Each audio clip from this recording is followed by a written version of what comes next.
Okay, TBR Spin 2026 has been announced, and I am going to be taking part in this year's challenge, in which you take 12 books from your shelves, and each month there is a spin of the wheel. We all take part together and we read the book that comes up from that. However, I have decided to make this TBR Spin Ultimate TBR Spin, and I will also be going back and taking on 2025 TBR Spin because I did not take part that year, and TBR Spin 2024 because I didn't take part in that year either. And so I'm hoping to get through all of these books in the next 12 months, read down my own TBR, and to take part in this game. I would just like to take you through how I've organised each stack. I'm not going to take you through every book because I'm not going to take you through 36 books in the introduction to this video. 2026 is taken from some of the oldest books that I have on my TBR. It's not necessarily the oldest ones, but they are some of the oldest ones that I have on here and ones that just keep getting shoved to the bottom of the list. So I want to get those read this year. And then 2025 and 2024, I've decided to take from my indie published stock.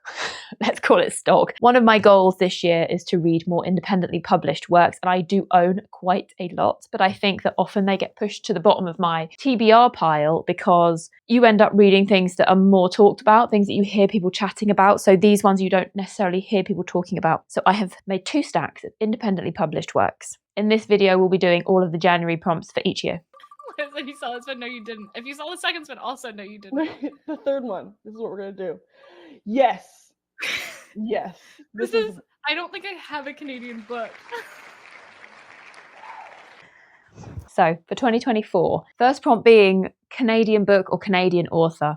I was so convinced that I would not have something relevant for this prompt, but I couldn't believe it. In my 2024 stack, I have The Clothesline Swing by Ahmad Dani Ramadan. The reason this fits into this prompt is because Dani Ramadan, as he, I think, prefers to be known, I didn't realise I had a signed copy, and he's even crossed out his full name on the title page and just written Dani R. So I think he just prefers to go by Dani Ramadan. He describes himself as a Syrian Canadian author, and this book is about a Syrian refugee who ends up living in Canada. So this is from my indie published list, so I did want to just highlight that this is from Indigo Press, an independent publisher. I've enjoyed quite a few of their books so far, so this one is definitely a format that I like. I love a short novel or a novella. What is this one about? So other than being about a refugee moving from Damascus to Canada, this is quite a lyrical novel. It is very fragmented, and I have to say I gave this 4 stars at the end of the day because there was just something a little bit too fragmented about it for me. But clearly the author is inspired by 100 Years of Solitude. It opens with a quote from that. I have not yet read 100 Years of Solitude. It is on my TBR. But what I understand about that is pickle, really right now. But what I understand about that book is that it is an older man reflecting on his life. And that is what this is. We have an older gay couple. One of them is dying, and the other one, who is our protagonist, is trying to keep him alive through telling him stories each night. So it's also partly inspired by the 1001 Nights. And through telling these stories, the narrator is trying to stave off death for his partner, but it's also somewhat hallucinatory because we have death as a physical presence. So he's actually talking to death in some of these scenes. But we have a mixture here of stories and memories, and each chapter gets a bit fragmented between which one is a story and which one is a memory. Towards the end of the book, these come together and you start to notice that some of the stories that have been told contain fragments of the memories. So it's quite beautifully done. I really did love it, and it's very sensory. There is a lot of talk of music and the auditory things that are happening around them. There is taste. There is a lot of food in this. There is so much about your senses in this book. And then on top of that, we have this layer of juxtaposition where often he's looking back on his time in Damascus with a very nostalgic lens. It's like, it feels very beautiful. It feels loving and homely. And then on the other hand, we have memories where, I really wish you wouldn't do that right now. And then on the other hand, we have memories where there's a lot of violence going on. And often those two things are happening together. So sometimes he feels safe in his home, but he can hear outside sounds of violence. So there's a lot of juxtaposition in this. There's a lot going on in such a short novel. But yeah, there is just something that was just ever so slightly too fragmented for me that meant it wasn't quite a 5-star, but really beautifully done. 4-star is a great rating. And I'm really glad that I've read this. So on to the next one. Oh no. Okay. Oh, this is such a nice.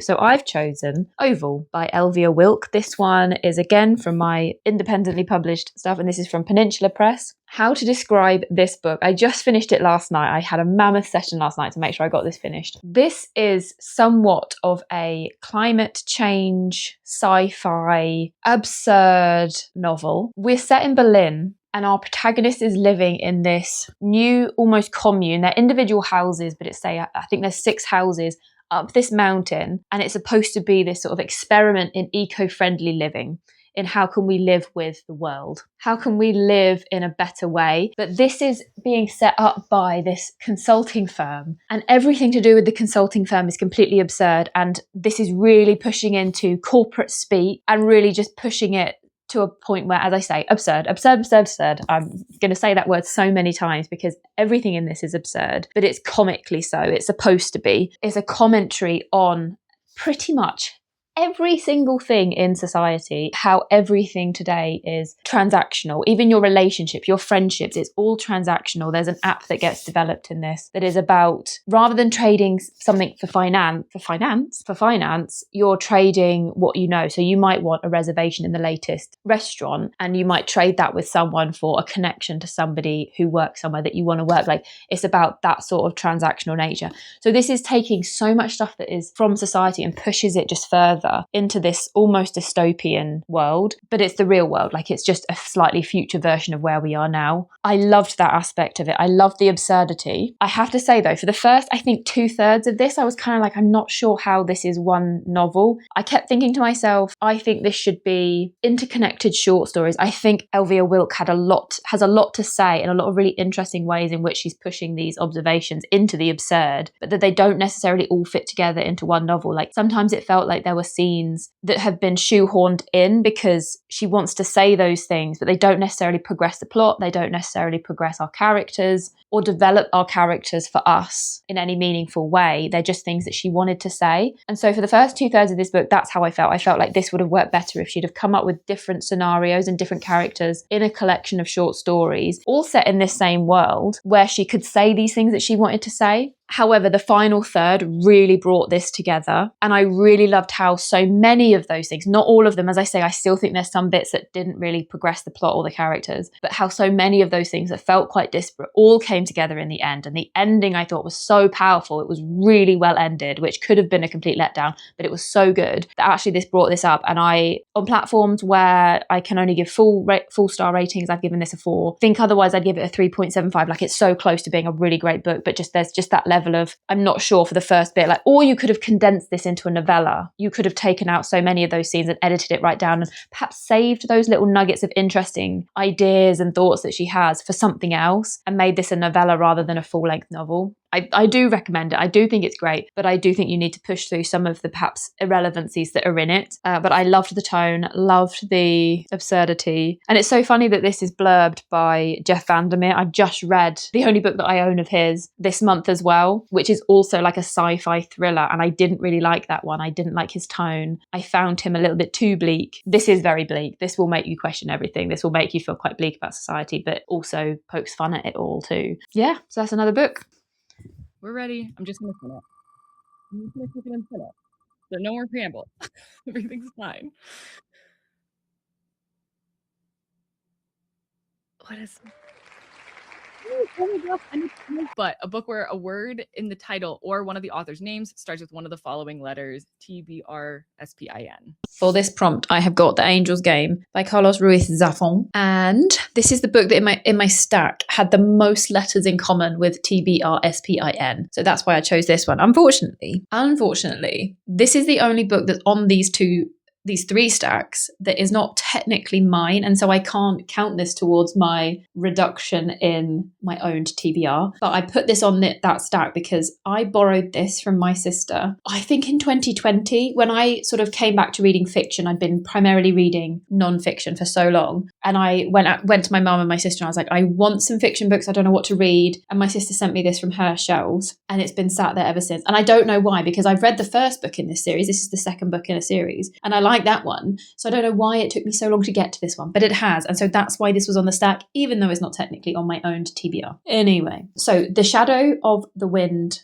No, It's not the Shadow of the Wind series. That's the first book in the series. The Cemetery of Forgotten Books series is set in Barcelona. They occupy different historical periods. So technically, you can read this book without having read the first one, which is good because, frankly, it was so long ago that I read the first one that I don't really remember much about it other than the very specific aspect of the Cemetery of Forgotten Books. I don't remember the rest of the story. And so I also can't remember now how central the Cemetery of Forgotten Books was to the story. In this one, it's actually not that central. Without it, a lot of the story wouldn't have happened, but it doesn't occupy a lot of the time on the page. You're not reading about it very much. This is fantastic story writing. I would say almost in the sort of thrilling running around the city way that sort of Dan Brown, the Da Vinci Code type books have. But I feel like this is possibly better written. I haven't read a Dan Brown. Have I actually read the books? I'm not even sure if I've ever read the books for Dan Brown, but I feel like this is possibly better written. Should I make that judgment call when I haven't read it? No, probably not. But in this one, we are set in the 1920s and all the sort of political landscape that goes on around that. You don't necessarily know much about it, but you know there's a lot of shady things happening.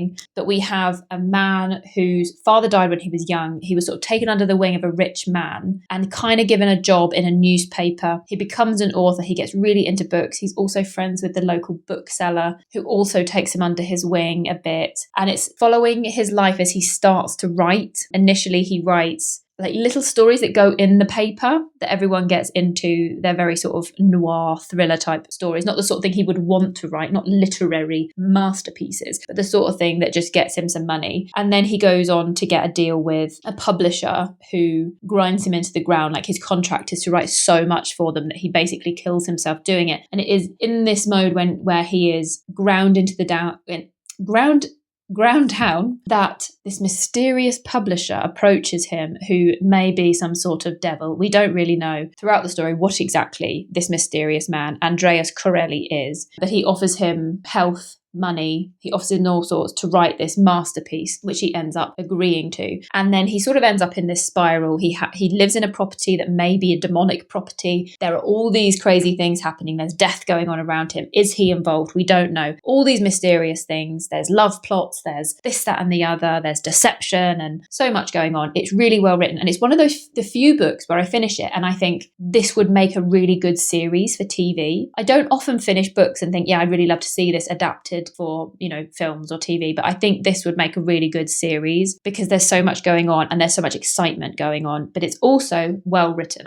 Because this is translated fiction, it's Carlos Ruiz Zafón, but it is translated by, I think she's called Lucy Graves. Tell me who your translator is. Translated by Lucia Graves. You do have to recognise that some of the beauty of the words comes through in the translation. I don't know what it's like to read this in the original language. My sister could tell you because she speaks Spanish and she reads these in the original. But yes, really well written. I loved it. I don't think it's quite 5 stars though, because I felt like there were some areas where either there were plot holes or certain aspects of mysteries I didn't feel were fleshed out well enough. There were some odd bits where there was a lot of talking about women as adolescent, as childlike, because they're 17, and then they become objects of male romantic vision. So our protagonist decides he's not interested in Isabella because she's 17, because she's adolescent, because of the childish way she behaves, blah, blah, blah. But I had this undertone of, but I think there's going to be a romance there. But what actually ends up happening is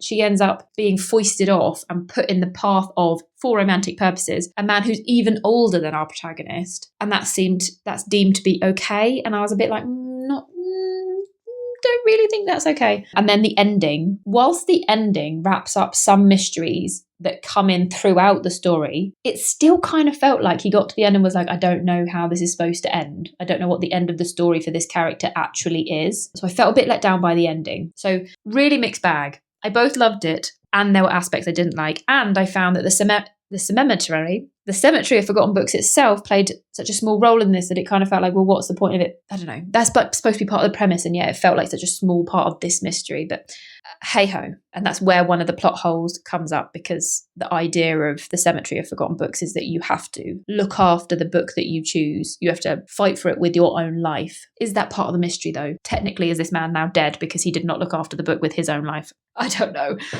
know. Maybe I'm just not clever enough to understand it, but I just felt like there was something not quite 5-star about this. It's like a 4.5, but otherwise a brilliant book. So I'm glad that's done. And I am sorry to come to you so disheveled because I just had to get this film because uni has ramped up like nobody's business, and I have a lot to get done now, right now, I have a lot to get done, but I'm going to continue to read and continue to make videos. Anyway, that was January's ultimate TBR spin, and that's 2 books down off of my own shelves. One that's not from my own shelves, but I'm really glad to have read, and I can now give that back to my sister. And I shall see you for the February one as well. Bye!